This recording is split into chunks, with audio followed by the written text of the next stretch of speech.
the show! Hey, look, we are live! We seem to be live. Unlike the Should people we do in a that picture. thing? What kind of thing? Well, I wonder if anybody's figured out the play on words my sister did with this show. I did it. I wonder if anybody figured out our favorite show when we were a kid and what we did with our show. It's sort of like the Owlite thing. We just made play on words, and it's generally the same thing. I used to just dig a hole. Okay. Everyone thinks because you're a zombie, you don't know good coffee. Well, they're wrong. There's only one brew that gets my seal of approval. Deadly Grounds coffee is my guilty pleasure. The aroma is so intoxicating. It brings all of my neighbors out of the woodwork. Deadly Grounds coffee.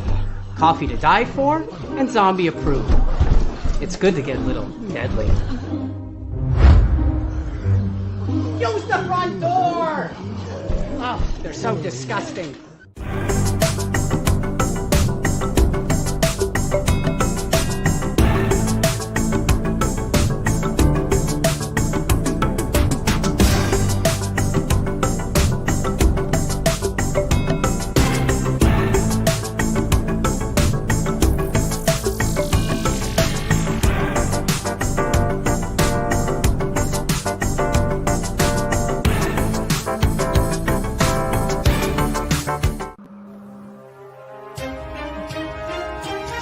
The Dorkening and all affiliated shows are not intended for anyone under the age of 18.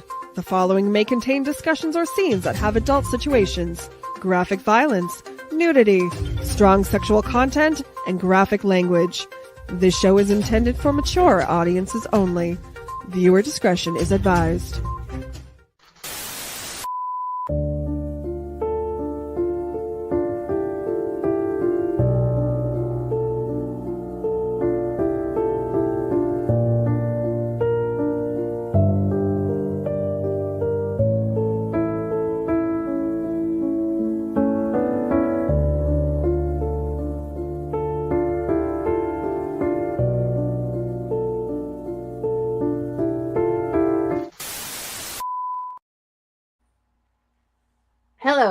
Hello, my lovelies, and welcome back to the graveyard.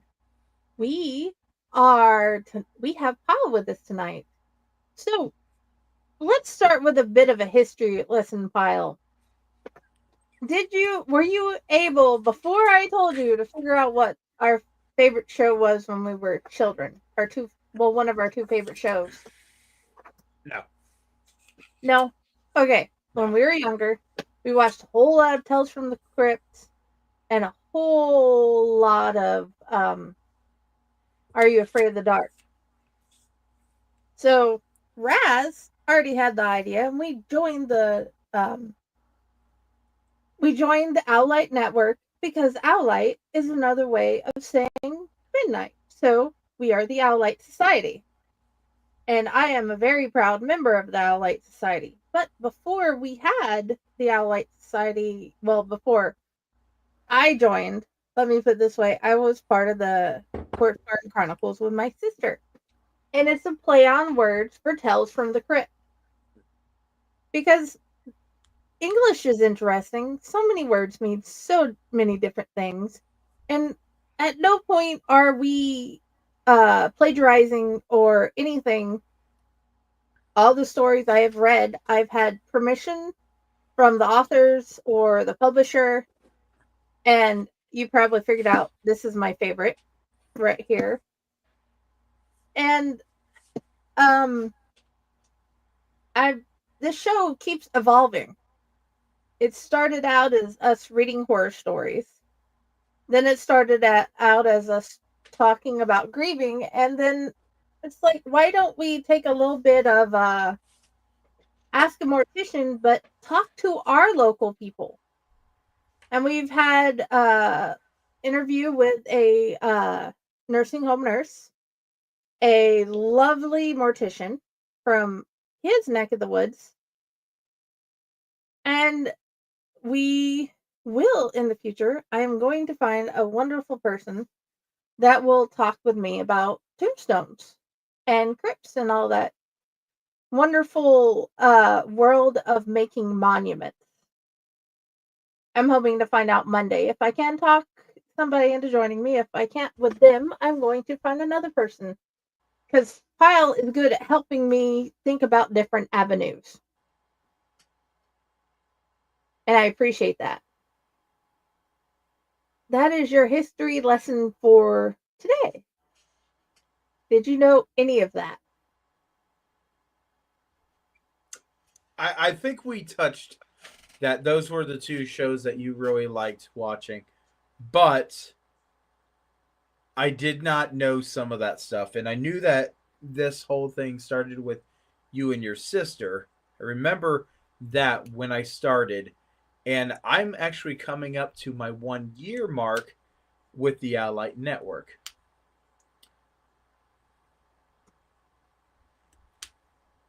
That is awesome.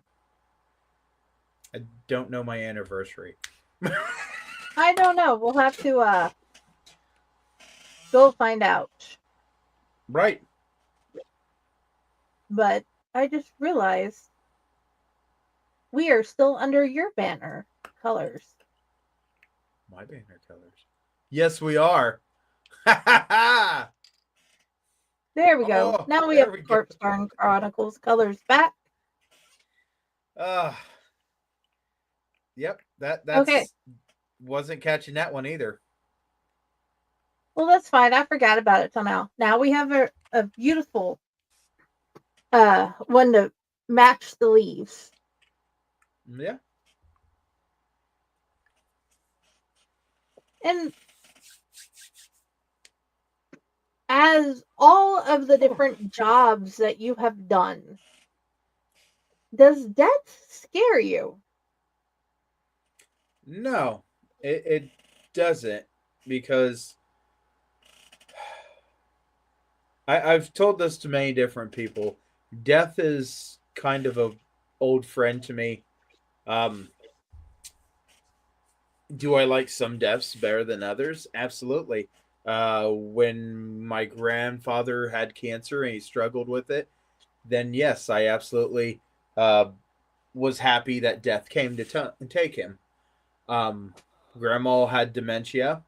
Yes, that is good. My recent death of a friend that was this summer.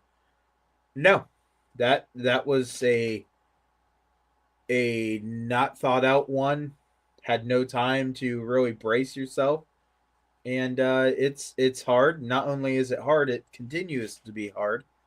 And I can only think of the family that has to play this living time clock, because they are living past him, so they're saying how long it's been since, and that's just really hard for me to see. And I know that there is healing, it's taking a lot longer than if you could have braced for it. I agree. There are some deaths where I've been completely and totally grateful that the person has passed away because there was no more pain. Right. I can honestly say, like, my grandmother and my aunts, it was great when they passed away because their pain. My mom was just like hit and gone. And I, some nights, still can't get past the nightmares that brings. Yeah. But I think the one thing I hope everybody knows is that doing stuff like this with friends, finding somebody to chill with and talk about it with, helps. Because then you're not alone. You don't feel alone. And somebody understands your grieving and helps you get through it. So I think before I start, I want to remind everybody, I understand we're going in the holiday season, just remember, it's not all about the gifts. It's not all about the money. Nope. Sometimes it's about eating a $1 box of mac and cheese with your best friend and not being alone. Right. You're absolutely right. And holiday season is that time of the year that so many people don't really think as much as they could on items, and it's not the physical that people want as much as the warm smile or the hello or the hey, I'm thinking about you. This time of the year, I always tell people, please go check on your friends, because in a blink of an eye you could lose a really good friend and not even know it. And this is the time of year that everybody should be checking on everybody, because we have the weather that's changing. I know you're down in Florida, or Florida. You're down in Texas, and I'm up here in Ohio, and our weather's just flopping back and forth here, and it's Yeah, it is. really hard for us to be okay with the weather that's coming when it goes and does this constantly. It's up in the 80s during the day and it's in the 40s at night, and then it's dark by 5. This is one of the hardest seasons to go into. Absolutely. And you go through, and I'm going to pull something up real quick before we get fully started here, Jenny. Okay. I have a couple of my haunters that lost somebody, and they lost them around this time of year, and it's super hard for them, not only because of that, but they actually their loved one loved Christmas, and it's never going to be the same. And I told them I totally understand, and that's why, if they would like, they just gotta get a hold of me, and I will absolutely take them to go look at Christmas lights so we can shout at the Christmas lights in the car, because I know it is hard for people, and it is so hard to find a way to cope with death that creative ways might have to be engineered. So I am so sorry if you hear a vehicle screaming going through your neighborhood yelling at your Christmas lights. But if it's going to help them, I am so game for it. Our park has Christmas lights up. Go check out your parks, because I have multiple parks around here. You can go sit in the parking lot and see the Christmas lights. That is a suggestion, because most of the time nobody's there after dark. And you could sit and cry and scream. And yes, you are allowed to sit, cry, and scream when you're grieving. There is no reason to be stoic and hold it all in. That is why we have shows like this, Corpse Garden Chronicles and Padded Cell. So I yeah, I do recommend, if you want privacy, go find someplace private. If you find someplace that you wish it was private and someone comes up, sometimes it's nice to just have a little note on the side of the car that says, I'm having a grieving issue. Please let me do me. Otherwise, that you'll have a officer knock on your window and say, "Are you okay?" every 5 minutes. yeah. And unless you're like me and kin to some of them, they won't always understand. But in my instance, I've had them come up and ask, and it's like, oh, I'm just trying to work through this. And it's like, oh, and they are trying to do the same. So your situation is your situation, but remember, you're not alone.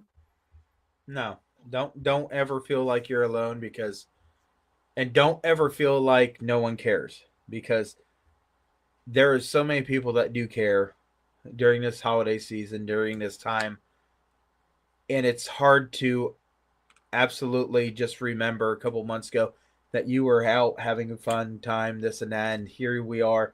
Now we're stuck in our houses. Use your phone, text somebody, but always remember, if you say that there's no one that cares about you, you're lying to yourself because I care about you. I care about every single person, even a person I don't get along with.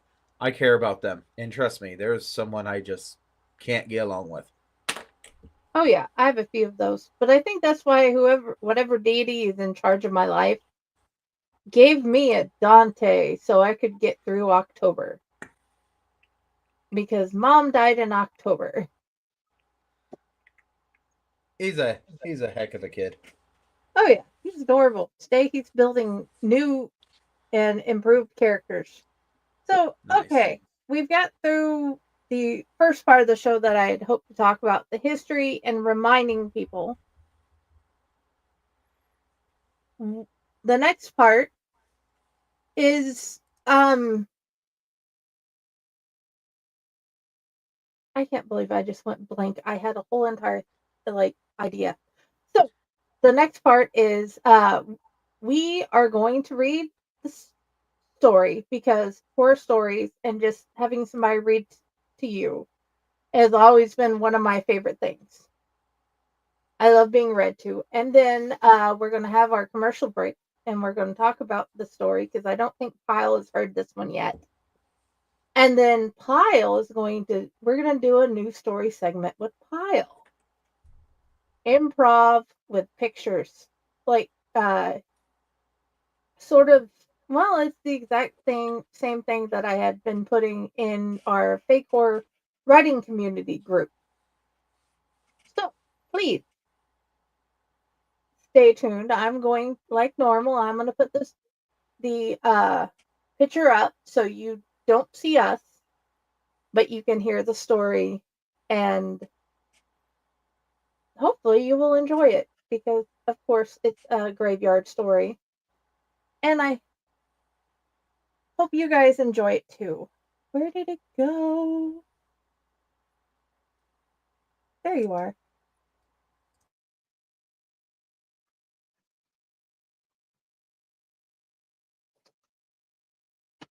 Okay, here we go. If you don't do it, I'm telling everybody at school you're chicken. There was no backing out. If Eddie didn't follow through with his dare, then he wouldn't hear the end of it from his classmates. When he returned to school from fall break, that was the curse of living in a small town. Everybody knows your business, and once you've been ridiculed by one person, then everybody else chimes in. So they don't get singled out. Unfortunately for Eddie, that ridicule began before he ever had a chance to defend himself. He grew up wearing hand-me-down clothes from his older brother. They were still in decent shape, but because of the 5-year age gap, everything was outdated just enough to be noticeable.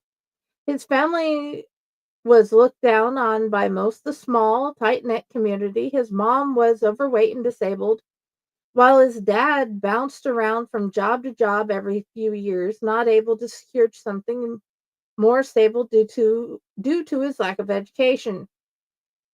He was a hard worker, and none of his employers had any complaints about his work ethic.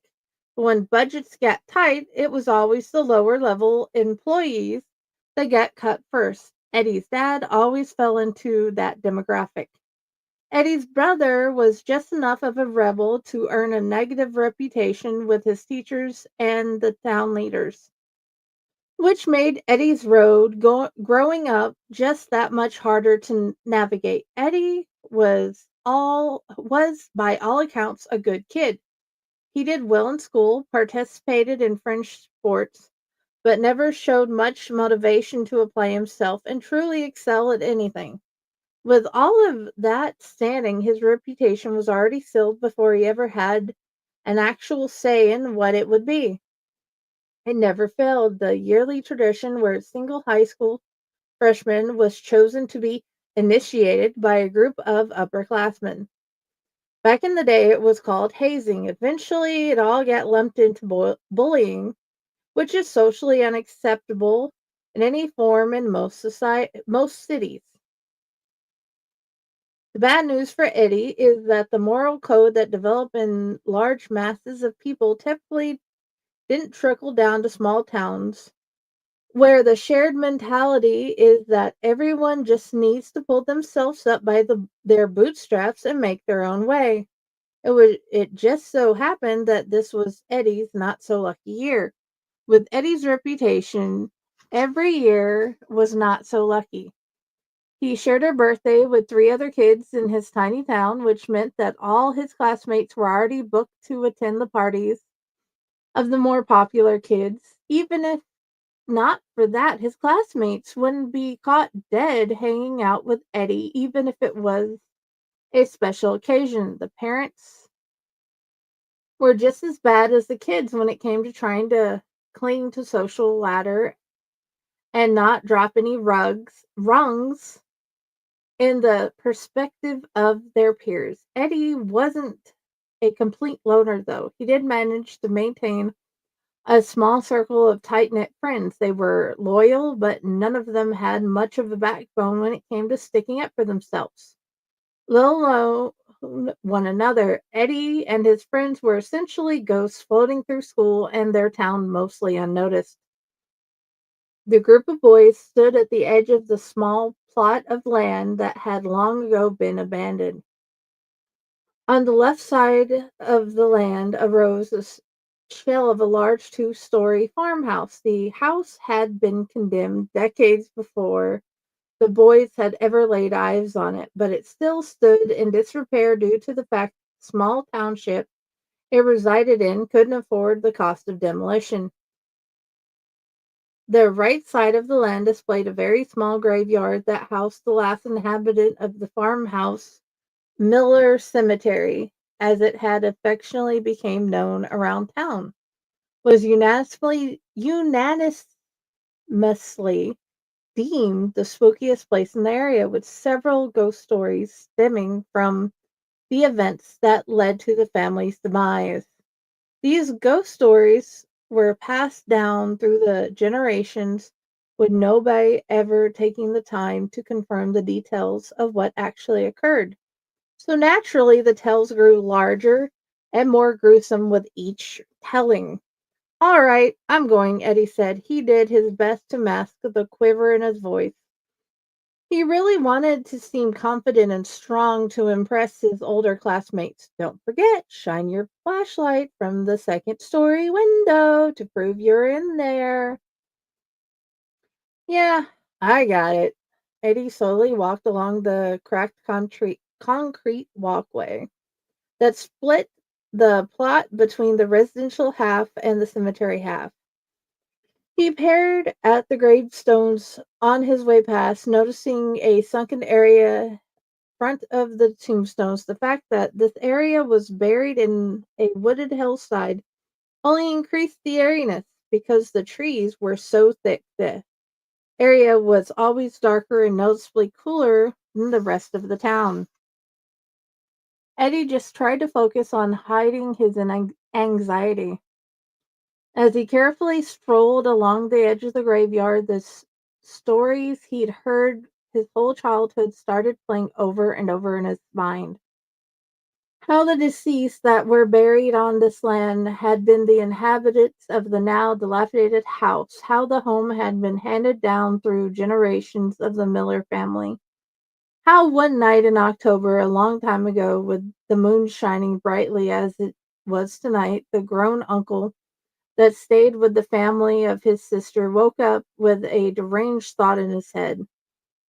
How he strolled upstairs from his basement bedroom with a hunting knife, and how he proceeded to go from room to room silently and swiftly, slicing the carotid artery along each of his family members' throats. Since that night, the house had remained empty. The family was buried on the land because no arrangements had been made in the wake of their passing. The town couldn't afford free burial plots in the local cemetery. Eddie felt the coolness in the air, and it traveled down his spine, bringing a chill along with it. The lore stated that the temperature drop surrounding the property was due to the presence of spirits. Eddie was smart enough to know the scientific explanation for the lower temps, but that did nothing to calm his nerves. Finally, he reached the steps that led up to the front of the porch. The second step had caved in years ago from the rotten wood and kids just like him being challenged to take a tour of the house. He carefully maneuvered the weathered wood and made his way up to the front door. Just as he reached for the door to push it open, a stiff breeze cut past him, swinging the creaky door open before he could lay a finger on it. He cleaned He clenched his eyes for a brief moment and willed himself to proceed. His hand trembled from the nerves as he lowered it back to his side. Just get in and get out, he thought aloud to himself. He glanced back over his shoulder to see what the group of upperclassmen were up to. As he had been making painstaking progress towards getting in the structure, he found that the other boys had decided to have a mud ball fight with clumps of dirt that they were pulling up from around the grave sites. Eddie stepped through the portal, disappearing from the site as he was swallowed by the darkness beyond the door. As quickly as possible, but still being very careful, he tiptoed forward towards the staircase in the hallway that separated what had been the dining room from the living room. Dry, rotted furniture was still scattered throughout the domicile, indicating the purpose of each room that Eddie peered into. Stepping to the outer edge of each step where they would be most supported, Eddie delicately advanced up the staircase, his anxiety engulfing him. He found himself speeding up slightly with each step, getting careless with his footing as his mind wandered and shifted focus to the other features of the house. He misstepped, breaking through the floorboard. His body weight shifted from the unexpected loss of resistance. Fortunately, he caught himself before his knees submerged into the stairway, but not before his foot got caught on the support structure beneath the steps. He yanked his foot from the hole to resume his ascent, gouging his flesh on the jagged remains of the floorboard. Blood immediately began rushing from the cut, streaming down his foot, absorbing into his sock. With each step, he could hear the patter of the raindrops on the roof get louder and more frequent as the skies decided to open up and pour down. By the time he reached the second floor, he found himself in a hallway that mirrored the first floor. And now he was toward the back of the house instead of the front. Carefully turned around the stairwell post and advanced toward the windows at the other end of the hallway that faced the front of the property where Eddie's group of friends would be waiting. He carefully plodded along, the rotten floorboards creaking under the stress of each step.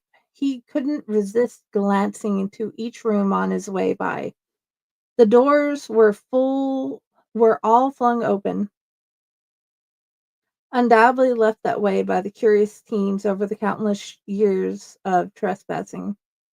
The first room housed a small bed with a metal frame in the far corner of the room, accompanied by a surprisingly sturdy dollhouse on the floor. The next room was noticeably larger, with a sizable four-poster bed centered along the back wall. A large dresser and vanity still occupied the master bedroom, along with a lone stool in front of the mirrored tabletop, keeping watch over the room. Movement in the next room made Eddie's heart catch.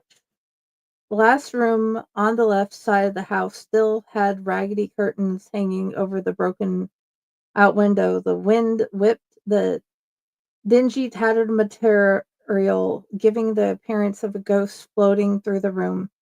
Eddie paused while his brain deciphered the scene before him. His body shuddering uncontrollably, he noticed the dark brown splatters in each bedroom as he slowly walked by and peered in. No doubt remnants of arterial spray from the Miller family's fateful night. Upon reaching the window, Eddie looked outside, first in the direction of the road where he expected the boys to be waiting for a signal, then towards Miller Cemetery when he discovered they weren't waiting as patiently as he expected.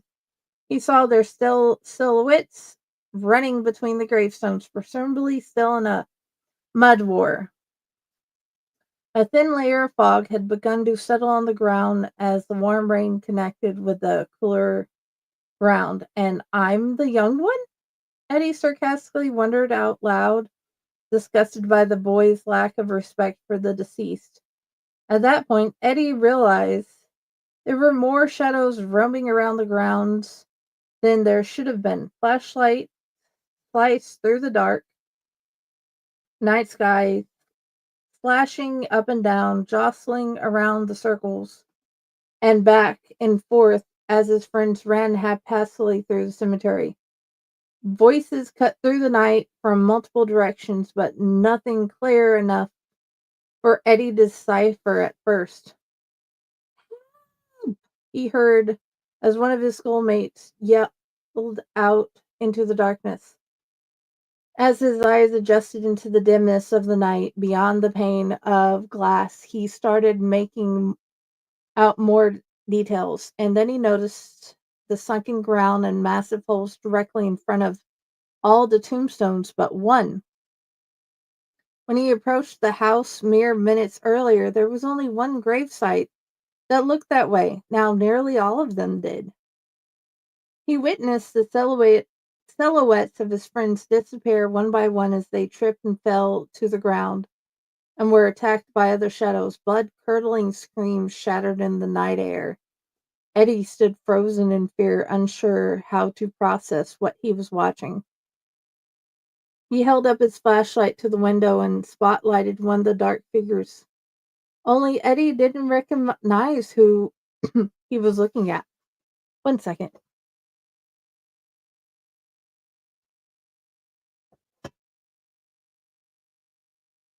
It certainly wasn't one of the boys that had escorted him to the property.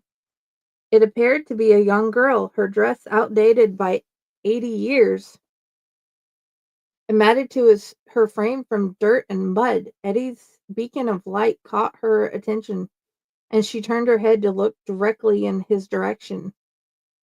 Eddie's fear turned into shock as he realized he was in a stare down with a corpse that had risen from Miller Cemetery.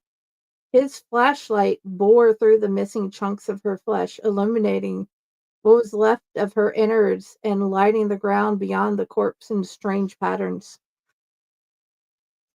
In his periphery, he saw movement from the last undisrupted grave. The earth rose and fell as two hands scratched at the surface.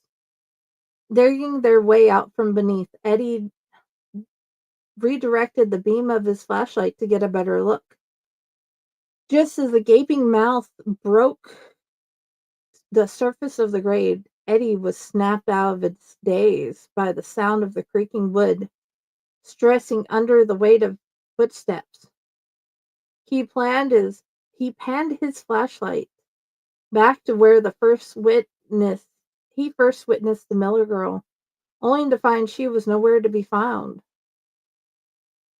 All that remained was the gutted shell of one of his classmates. Organs were strewn about the body and surrounding ground, blood pooling everywhere, nearby cavity like mud puddles from the rain. Then he caught the unmistakable sound of somebody climbing a staircase.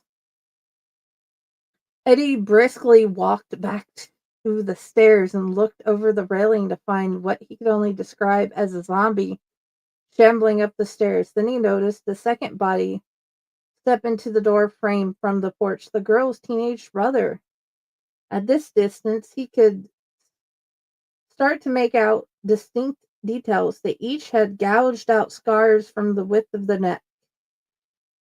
The skin was so dehydrated that it strained across the skeletal frames like an overstretched canvas. Shit! Eddie blurted out, knowing he had no way out.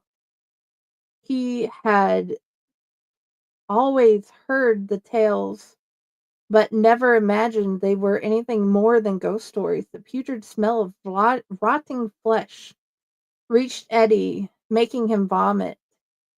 The rustling splashdown on the floor in front of him ended with his shoes covered in his own spew. The remaining saliva and bile sprung from his mouth, dripping onto his pants and shoes. He turned back towards the window and used the flashlight as a hammer to break the glass, then ran it along the window frame to remove any remaining jagged shards. He stepped through the window onto the roof that covered the porch and walked to the front edge, then shined the light down into the yard to scope out an area free of zombies, tombstones, and gaping holes in the earth that he preferred to avoid. He stepped off the roof and hit the ground below, tucking into a roll as he landed to avoid injury. He sprang from his somersault and was immediately in a dead sprint. The visual of his friends motionless on the ground made his stomach lurch, and the remaining contents within made a hasty exit. As his heels kicked up a mixture of mud, rain, and the last heaves of vomit, his pant legs became soaked in the sickening concoction.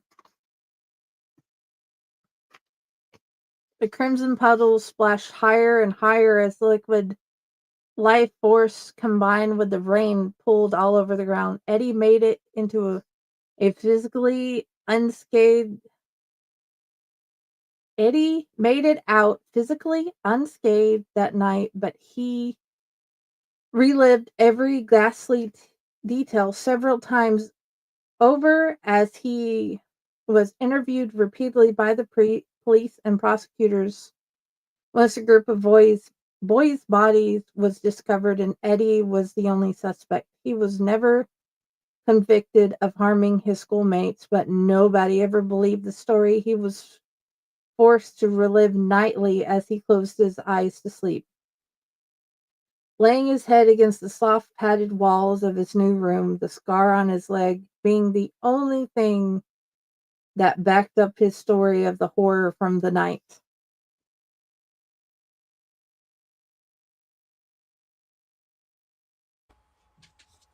Nope, never heard that story. Never heard that story? Okay, let's pay the bills and then come back. All right.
Greetings and shabebans. We are the Retro Reductopus Cephala Podcast, a long-form bi-weekly show that celebrates all the things that made growing up awesome. Yeah, that sounds good, but I don't know what all those words mean. I think what Parasite Steve's trying to say is that on Retro Red Octopus, we explore a range of retro goodness, from toys, video games, and movies, to cartoons, and even snacks and school lunches. Oh. And we do it all with a positive spin, a slew of killer guests, and some very adult language. And you know what else is cool? No. This crazy show is part of the Dorking Podcast Network with new episodes every Tentacle Tuesday. What's that? And if waiting 2 weeks for a new episode gives you a sad, know that we drop bonus episodes all the time, like the off-format Crow's Nest and an interview series we call The Brig.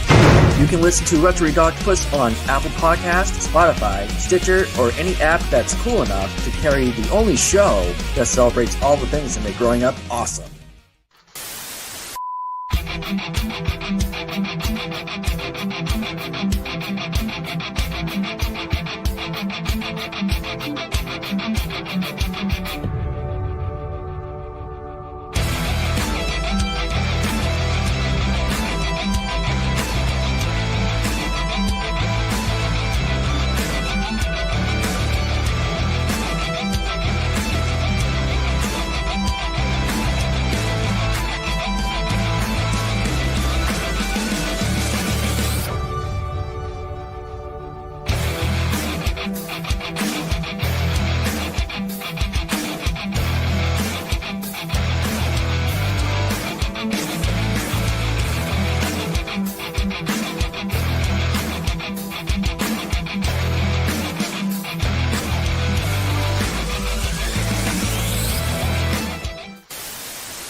Oh, we're back. Yes. So, what did you think of the zombie tale? You know what? I don't think anybody would believe me if that happened to me. Nor do I want to relive something like that over and over and over. I've done the whole reliving stuff, and it's not much fun. But I do like how they had details about having pieces of flesh missing and the smells, and that's something that is really awesome. But the thing is, if you've ever smelled it, you'll never want to relive it through a book either. No, I honestly did not enjoy the smell. But on the other side, I do enjoy horror books. Oh yeah, absolutely. That's why we keep coming back to the group of friends we have. Oh, absolutely, do we? And what a great group of friends we have. Yes, and I appreciate them.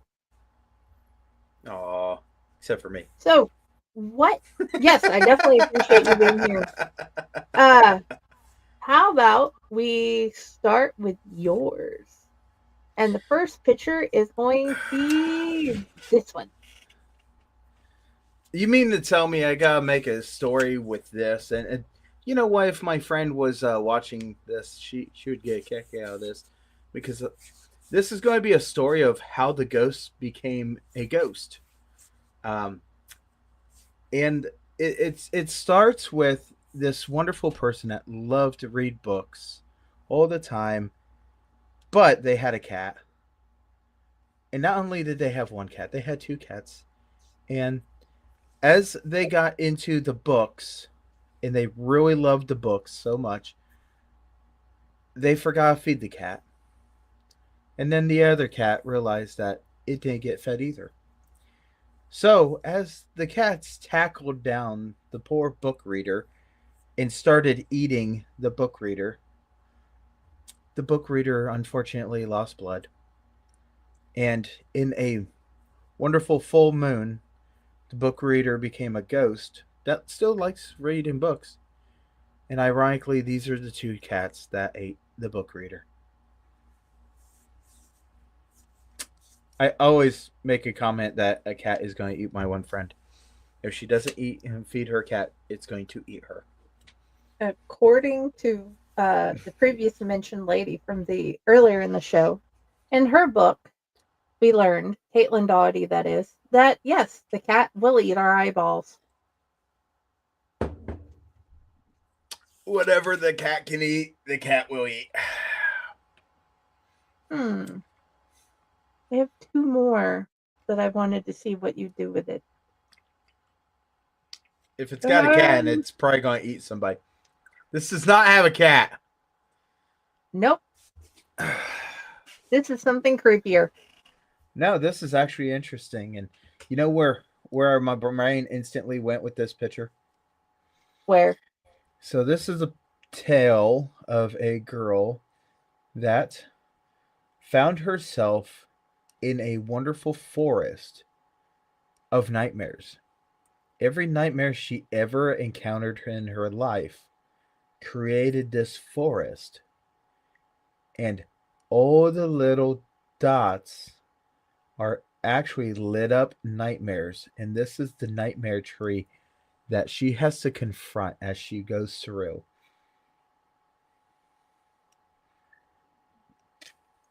Alrighty.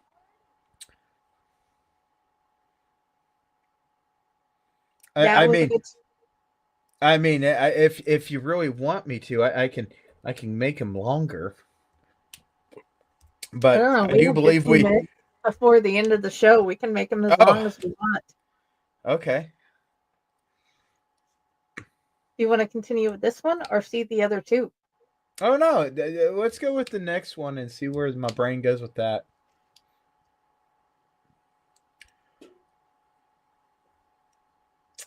Okay. So I see a lot of things in this picture, but this is actually the story of the last jack-o'-lantern of the season. And that witch. So let me try making a good story out of this. So this is the last jack-o'-lantern of the season. And everybody goes and loves this jack-o'-lantern so much. But the witch doesn't want Halloween to end. So she flies around trying to find another jack-o'-lantern. Because once this jack-o'-lantern decays, the end of the season, kind of like the decaying pumpkin that's on my back porch. But all the ghosts and all the skeletons dance around in celebration as the wonderful witch tries finding another jack-o'-lantern. She comes across the castle, and in the castle there are candles. Apparently, without a doubt, one of these candles has to be in a jack-o'-lantern. So she goes and she hunts every single nook and cranny over and over and over, but she can't find one. But she doesn't want the season to change from Halloween into Thanksgiving. So she takes a regular pumpkin and she carves it just like this last one. And she takes one of the candles from the wonderful castle and flies it back and makes a new jack-o'-lantern every time the one rots. That way the season never ends and all the ghosts can still enjoy partying with the skeletons. I love that. Didn't see that one coming, did you? No. There are parts of that I expected, but I didn't expect the other parts. This is not Halloween at all. No. You should bring up props, and I'm like, this one is fun. I want to know what you think they're doing. You ever heard the story, if you give a mouse a cookie? So many times. Okay, so this is an adaptation of that one. So if you give a turtle water, he'll want to swim around. After a while, he starts swimming, but he gets bored. Then he'll go out and hunt down a frog. After a while, the frog will start to get bored, and he'll want to wear a hat. He'll try on many different hats over and over and over, but he'll never find the correct hat that fits his head. So the turtle swam over with the frog on his back up to a snail. The snail said, "You know what? I want to see how I would look." So, as the turtle swam around with the frog on top of his shell, with the snail on top of the frog, two lovely aliens came in and said, "Wow, you look like my cousin Eddie."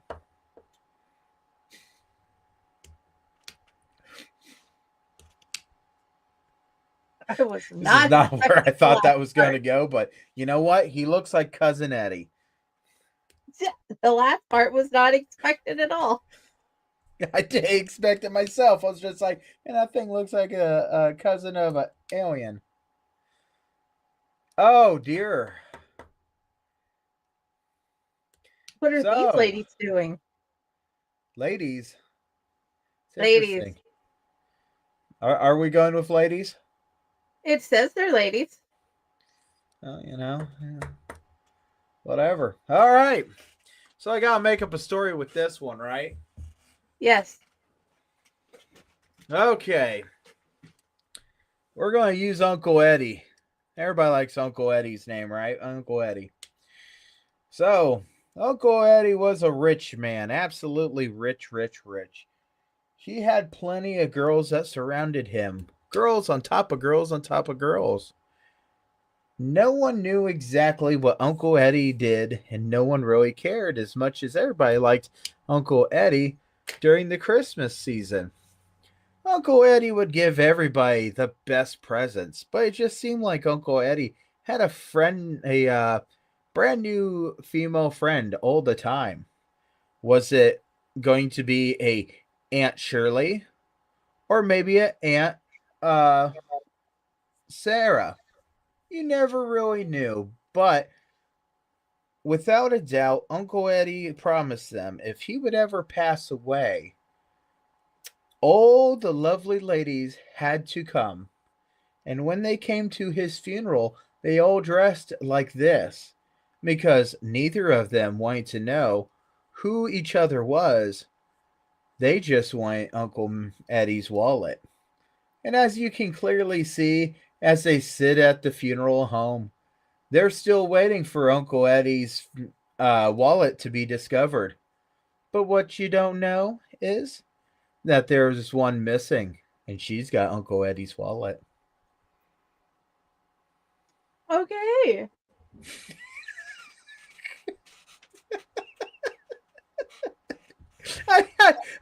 I kind of really like this. That was great. I'm loving that.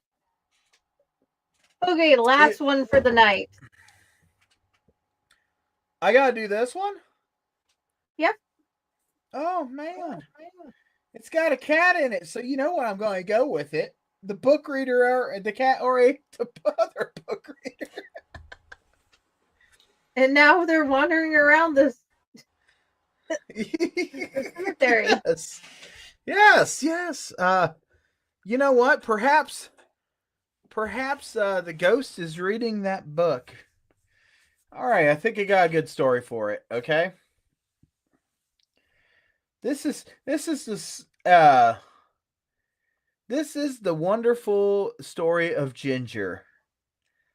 Ginger and her cat both passed away at the same exact time. Ginger walks around in the cemetery with the cat, not to play, not to read any of the tombstones, but to read the spell book, hoping that she can come back.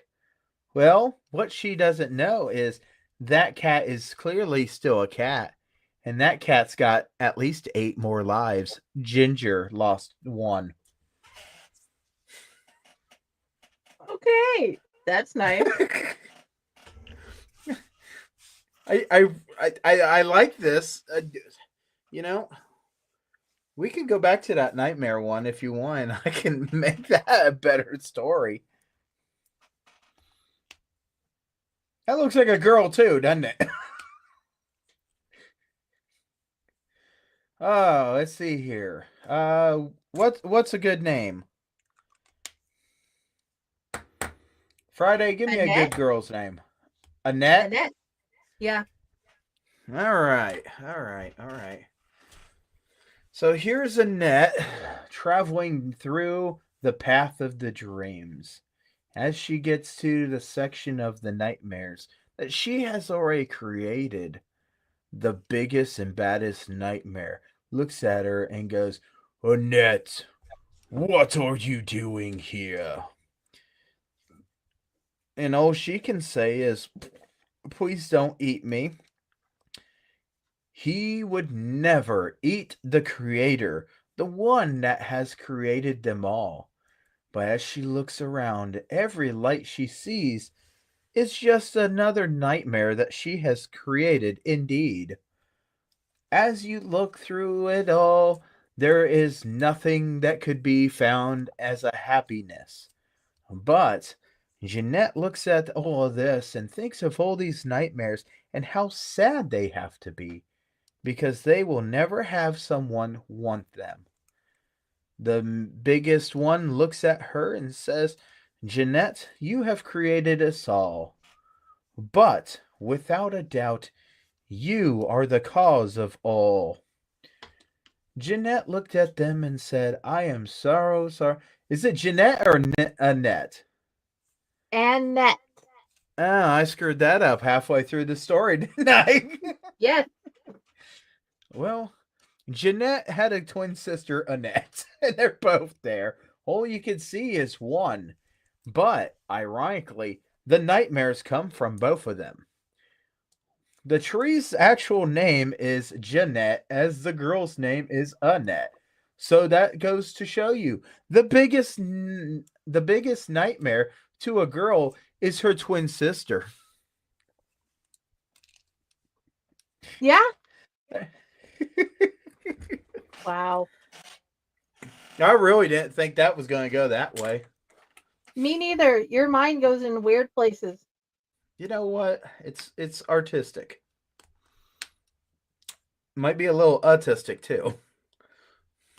Well, that is the whole entire point of my life. ADHD, autism, schizophrenia, bipolar, all of that mixed in and figuring out the care and feeding of those people. Okay. True. Where do you want people to find you? Where do I want people to find me? Truly, if people would like to find me, they can find me here on the Elliott Network on many different shows. And now that haunt season is done, well, kind of, you can find me here a lot more because I like celebrating Fridays with the Wonderful Friday. You can also find me on TikTok. You can also find me on the wonderful face of the book. Even though my face doesn't look like a book, and I'm thankful of that, you can still find me there. Ironically, you can find me anywhere under Pyle Hazard. Exactly. You can find me here at the Elliott Network at Fake Horror at Friday with the Library in the Blue Box. And my author page, Jennifer Elliott, and plenty of other places pretending to be people I'm not. That's If you're really lucky, you might find me at a local cemetery. You know what? We have a cemetery that I would love to take you to. It's got a Revolutionary War veteran in it. Ooh. He was a spy. He actually spied for General George Washington. And he was actually the inspiration, I do believe, behind the movie The Crown. Or was it the show The Crown? I have no idea. Yeah. But no matter what, it's pretty cool seeing it. Oh, yeah. And please remember, people, you have wonderful people who love and care for you. Go talk to them. And I hope everybody has a good night. Yes, absolutely. Have a great night, everyone.